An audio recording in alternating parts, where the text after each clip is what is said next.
ამერიკის შეერთებულ შტატებს არ სჯერა, რომ უკრაინის ნატოში გაწევრიანება სამშვიდობო მოლაპარაკებების შემდგომ რეალისტური შედეგი იქნება.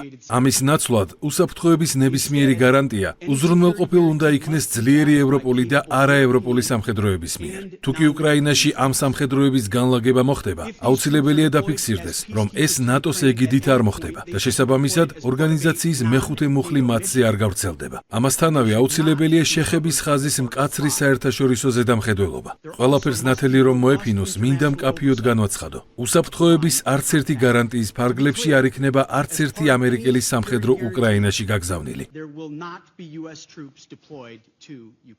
საჭიროდ მიმაჩნია დავიწყო იმის აღიარებით, რომ უკრაინის 2014 წლამდე არსებულ საზღვრებში დაბრუნება არარეალისტური ამოცანაა. ამ ილუზორული მიზნისკენ სწრაფვა უფრო და უფრო მეტად გააჭიანურებს ომს და უფრო მეტ ადამიანურ ტანჯვას მოიტანს. ევროპული უსაფრთხოების უზრუნველყოფა იმპერატიული მიზანი უნდა იყოს ნატოს ევროპული ქვეყნებისთვის. ამუნიცია და აღჭურვა, შედარებითი უპირატესობების გამოყენება, თავდაცვის ინდუსტრიული ბაზების განვითარება და რაც მთავარია, ადგილობრივ საზოგადოებებში ცნობიერების ამაღლება იმასთან დაკავშირებით, თუ რა შესაძლო საფრთხეები არსებობს ევროპისთვის, უნდა იყოს ევროპული ქვეყნების მთავარი ამოცანა. გამოიწერე და გაიგე ამბები ლიბერალური ცენზურის გარეშე.